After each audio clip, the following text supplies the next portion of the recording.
कहानी की शुरुआत जेंसन नाम के एक लड़के से होती है जो एक स्टूडेंट है। जेंसन एक सिंगर था, इसलिए वो फेमस सोशल मीडिया पर्सनैलिटी बन गया था, जिसके फेसबुक पर बहुत सारे फॉलोअर्स थे। जेंसन के मॉम डैड समर वेकेशन के लिए उसे और उसकी बहन जोई को एक कैथोलिक स्कूल में छोड़ने आते हैं। जेंसन के डैड चाहते थे जेंसन सिंगिंग छोड़कर अपनी स्टडी पर फोकस करे, लेकिन जेंसन म्यूजिक को ही अपना प्रोफेशन बनाना चाहता था। स्कूल में जोई की रूममेट सारा भी थी, जो जेंसन को लाइक करती है। वहाँ जेंसन और सारा की टीचर सिस्टर रेबेका आती है और उनके पेरेंट्स से जेंसन और जोई का ख्याल रखने का वादा करती है। रेबेका स्कूल में आने वाली नई टीचर सिस्टर सोफिया से मिलती है, जिसका आज स्कूल में पहला दिन था। रेबेका सोफिया को स्कूल के असूलों के बारे में बताती है कि सब टीचर्स मेकअप के बगैर स्कूल आएंगी। ये सुनकर सोफिया अपनी लिपस्टिक साफ करने लगती है। फिर रेबेका सोफिया को स्कूल दिखाने के लिए ले जाती है और इसी बीच उन्हें जॉनसन मिलता है। रेबेका जॉनसन को उसकी नई टीचर सोफिया से इंट्रोड्यूस करवाती है, जिस पर सोफिया नोट करती है जॉनसन परेशान है। जॉनसन के जाने के बाद रेबेका सोफिया को बताती है जॉनसन ने नशे में टल्ली होकर अपने डैड की कार का एक्सीडेंट कर दिया था, जिस कारण उसके डैड उससे नाराज हैं। वो सोफिया को जॉनसन के सोशल मीडिया पर्सनैलिटी होने के बारे में भी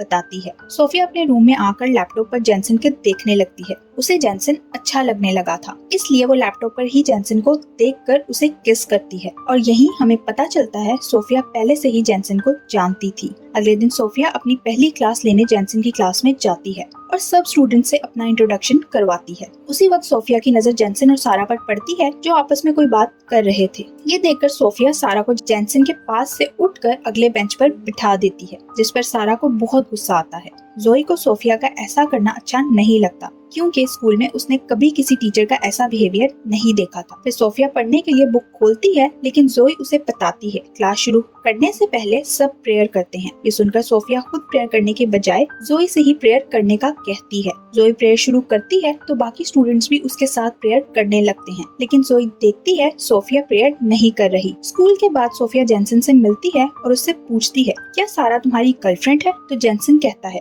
मेरी कोई गर्लफ्रेंड नहीं। उस वक्त तो सोफिया खुश हो जाती है, लेकिन अगले दिन वो सारा और जॉनसन को किस करते देख लेती है। वो तुरंत उनके पास जाकर जॉनसन को क्लास में जाने का कहती है। जॉनसन के जाने के बाद सोफिया सारा को डांटती है। सारा को उस दिन से ही सोफिया अच्छी नहीं लग रही थी, जब से उसने सारा को जॉनसन से दूर बिठाया था। सारा गुस्से से उसे कहती है तुम नहीं जानती मैं कौन हूँ। मैं उस आदमी की बेटी हूँ जो स्कूल को फंड्स देता है। लेकिन ये सुनकर भी सोफिया पर कोई असर नहीं होता। वो बस उसे जॉनसन से दूर रहने का कहती है। क्लास खत्म होने के बाद सोफिया जॉनसन को क्लास में ही रुकने का कहती है। सब स्टूडेंट्स के जाने के बाद सोफिया उसे कहती है अगर सारा तुम्हारी गर्लफ्रेंड नहीं तो तुम उसके साथ क्या कर रहे थे? जॉनसन उसकी इस बात का कोई जवाब नहीं देता, तो सोफिया उसे कहती है मुझसे मेरे चैम्बर में आकर मिलना। कुछ देर बाद जॉनसन सोफिया से मिलने उसके रूम में जाता है, तो रूम का दरवाजा थोड़ा सा खुला हुआ था, जहाँ से जॉनसन को सोफिया दिखाई देती है जो अपने शरीर पर कुछ लगा रही थी। सोफिया ने जानबूझकर दरवाजा खुला रखा था ताकि जॉनसन उसे इस हालत में देखकर उसकी ओर अट्रैक्ट हो जाए।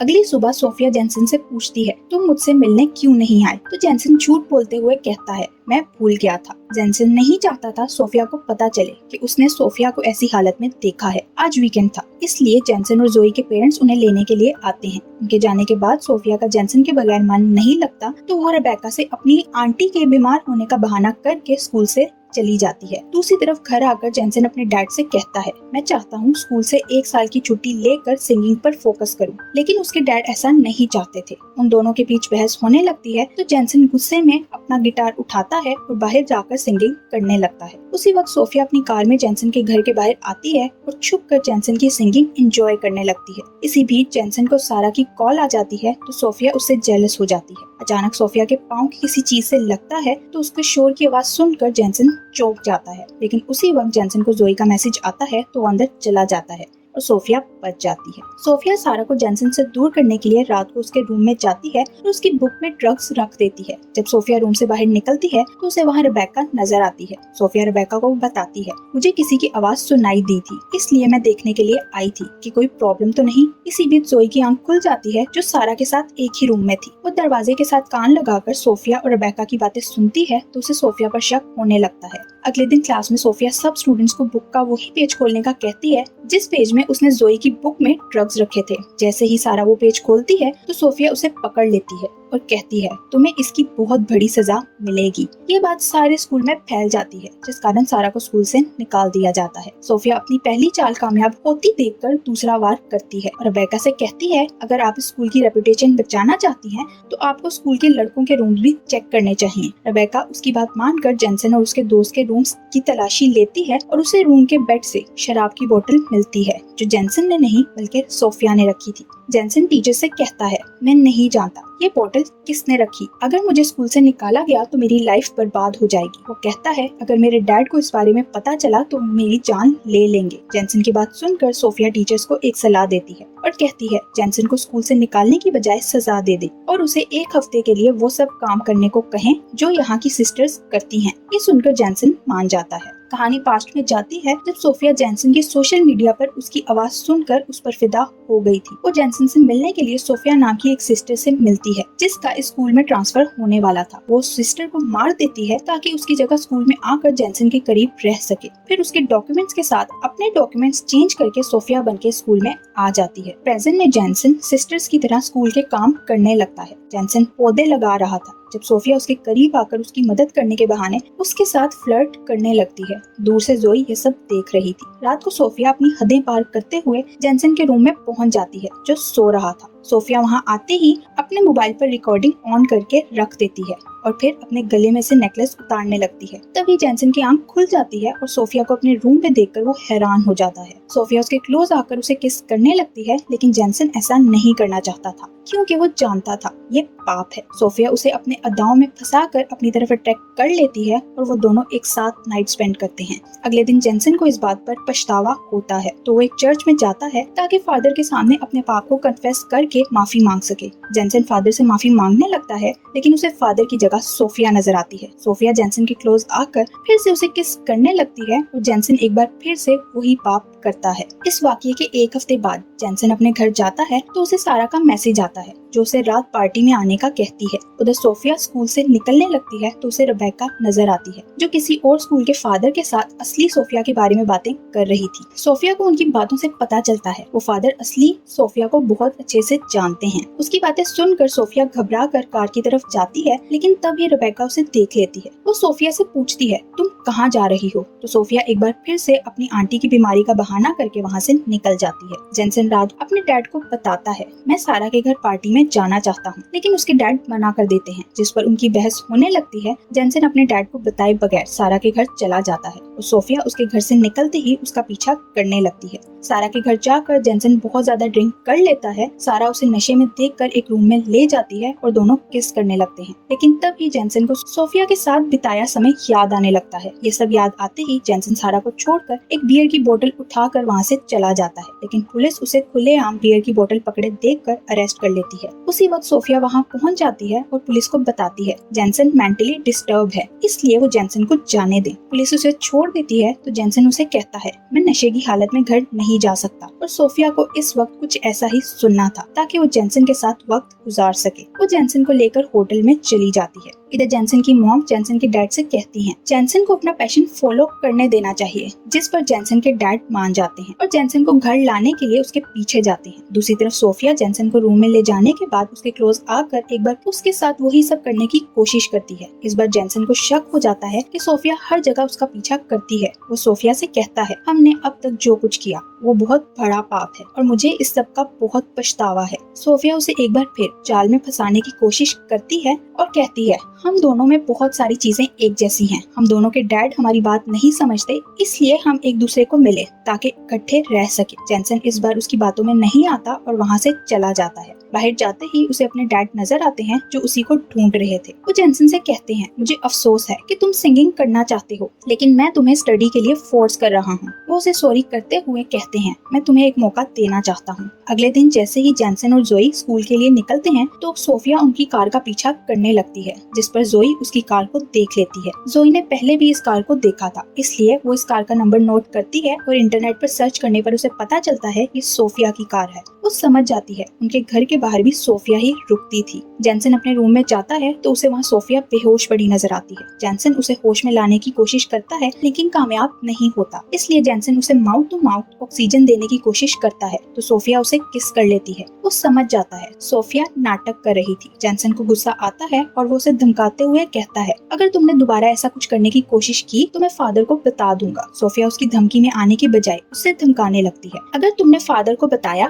तो मैं सबके सामने तुम्हारी असलियत ले आऊंगी और बताऊंगी कैसे तुम एक टीचर का फायदा उठा रहे हो। उसकी बात सुनकर जैनसन समझ जाता है वो बुरी तरह फंस गया है। अगर वो फादर को कुछ भी बताए तो सोफिया उसे सबके सामने बदनाम कर देगी। उसी वक्त उसे जोई की कॉल आती है जो उसे सोफिया की कार के बारे में बताती है, लेकिन जैनसन उसे इस बारे में किसी को भी बताने से मना करता है। इधर क्लास में प्रेयर के बाद सोफिया को क्लास में सारा नजर आती है जिसे रेबेका वापस ले आई थी। सोफिया को सारा को दोबारा स्कूल में देखकर गुस्सा आता है, इसलिए वो क्लास से बाहर जाकर रेबेका से कहती है अब सारा को वापस कैसे ला सकती हैं। रेबेका उसे कहती है मुझे असूल मत सिखाओ बल्कि तुम्हें प्रेयर सीखनी चाहिए। उधर क्लास में सारा के वापस आने की खुशी में जैनसन सिंगिंग करने लगता है, लेकिन सोफिया अपने रूम में जाकर पागलों की तरह चीजें उठा उठाकर फेंकने लगती है। सारा नहा रही थी जब सोफिया वॉशरूम में जाकर उसका सर दीवार पर मार मार कर उसकी जान ले लेती है। फिर वो जमीन पर साबुन गिराकर इस मर्डर को एक्सीडेंट दिखाने की कोशिश करती है। उसके बाद जब सोफिया नहाने के लिए वॉशरूम में जाती है तो वो सारा को मरी हुई देखकर चिल्लाने लगती है।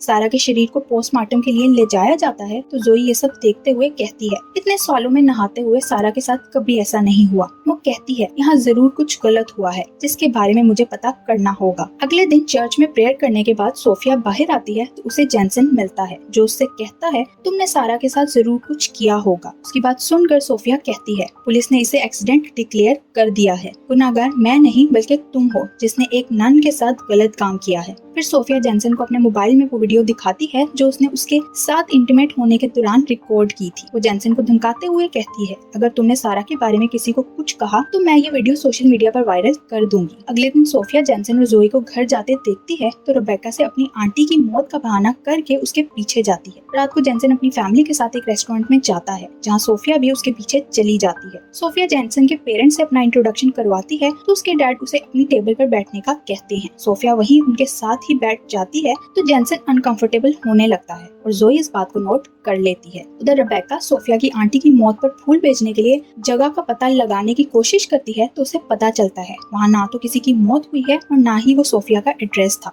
दूसरी तरफ जैनसन जोई को सब कुछ बता देता है कि वो कैसे सोफिया के जाल में फंस गया है और उसने जैनसन को धमकाने के लिए एक वीडियो भी बना रखी है। अब वो दोनों डिसाइड करते हैं वो सबूत ढूंढने की कोशिश करेंगे कि सोफिया असल सोफिया है ही नहीं। रेबेका को रात की गई कॉल के बाद सोफिया पर शक हो गया था, इसलिए वो अगले दिन सोफिया को अपने रूम में बुलाती है। वो सोफिया से कहती है जब से तुम यहाँ आई हो यहाँ कुछ न कुछ गड़बड़ हो रही है। तुम्हारे आने के बाद मैंने अपनी बहुत अच्छे स्टूडेंट्स को स्कूल से भी निकाल दिया। तुम्हारी आंटी की मौत की झूठी खबर के बारे में मुझे पता चल गया है। ये कहकर वो सोफिया की शिकायत फादर से लगाने के लिए जाती है, लेकिन तभी सोफिया एक लैंप रेबेका के सर पर मारती उसे जख्मी कर देती है। जैनसन और जोई सोफिया के रूम में जाते हैं ताकि उसके खिलाफ सबूत इकट्ठे कर सकें। वो उसके रूम की तलाशी लेते हैं तो उन्हें असल सोफिया के डॉक्यूमेंट्स मिल जाते हैं। साथ ही उन्हें इस नकली सोफिया का लैपटॉप भी मिलता है जिसमें उसका असली नाम लॉरा था। वो देखते हैं इस नकली सोफिया ने अपना लैपटॉप में जैनसन की बहुत सारी फोटो सेव कर रखी थी। वो दोनों समझ जाते हैं लॉरा सारी प्लानिंग करके यहाँ आई है।